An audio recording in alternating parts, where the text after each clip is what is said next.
The next question really relates to the general issue of calculation of zakat. Could you explain to the viewers in a nutshell how that is done? There are two methods of zakat can be calculated, because zakat is payable when you have it for 1 year. So you can keep a daily record of what is your wealth above the nisab level. You can keep a weekly record or a monthly record. So then whenever the nisab level is above, then you note down the date. On 1st of January, what was the nisab you had? 2nd of January, what you have. So what you had in the 1st of January, say 1st of January 2007. So 1st of January 2008, it will be liable for zakat. Then what you had on 2nd of January, calculate it.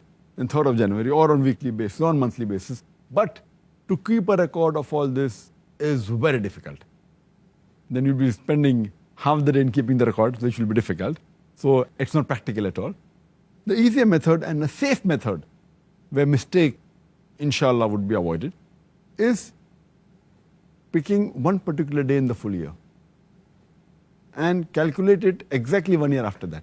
Most of the people prefer Ramadan because it is the month of charity and you get more blessings and more rewards.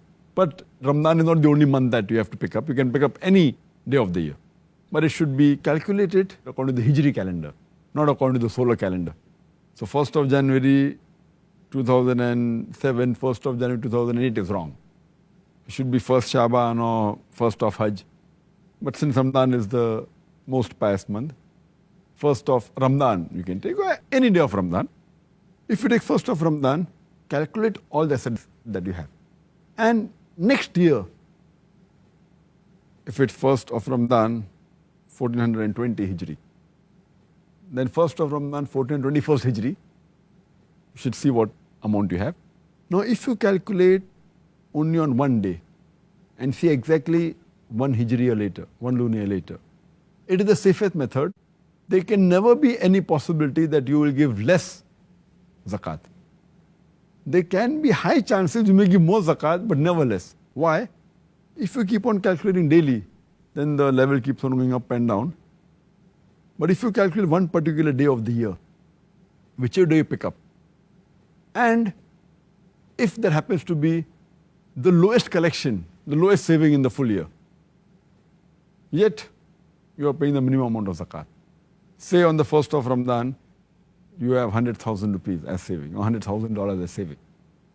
And that happens to be the lowest saving in the full year. Yet, since it's the lowest, you have to pay zakat on what you possess for one full year. So you have to pay 2,500 rupees or $2,500 on that amount. It's safe. But it may be that it is the highest saving of the full year. So here itself, you may be paying a little bit more zakat, but you won't be paying less. But some people may think, oh, it is the highest saving. That means, I may be paying unnecessarily more amount. There are chances you may pay more, but there are no chance you will pay less. Because even if it is the highest, and if you think that you will try and catch the lowest point may keep on changing. It may be in the month of Shaban, it may be in the month of Rajab, maybe in the month of Hajj. And then if you try and catch that point, next year it will again change. So if you try and catch that point, there are high chances you will pay less zakat. So best is to pick up one point, one day in the full Hijri calendar, and keep on taking that every year. And you'll be less assured that you will never pay less zakat, you may pay more. Because if the wealth keeps on fluctuating up and down, you have to pay on what amount you possess for the full year. Yeah.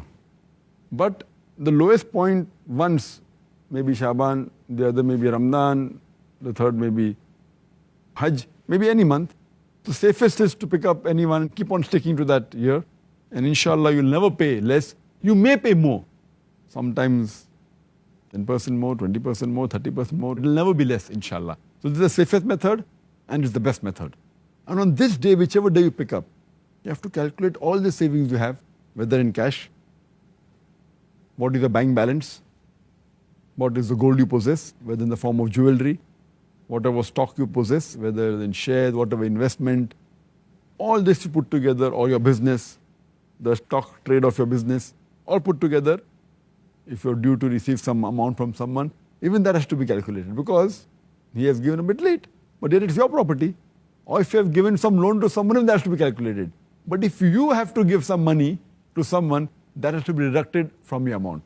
For example, you have taken a loan of $100,000 or 100,000 rupees, and the total amount is 500,000 rupees that you have in your home, cash in hand, cash in bank, stock, everything. So you have to minus from 500,000, 100,000. So you have to pay zakat on 400,000.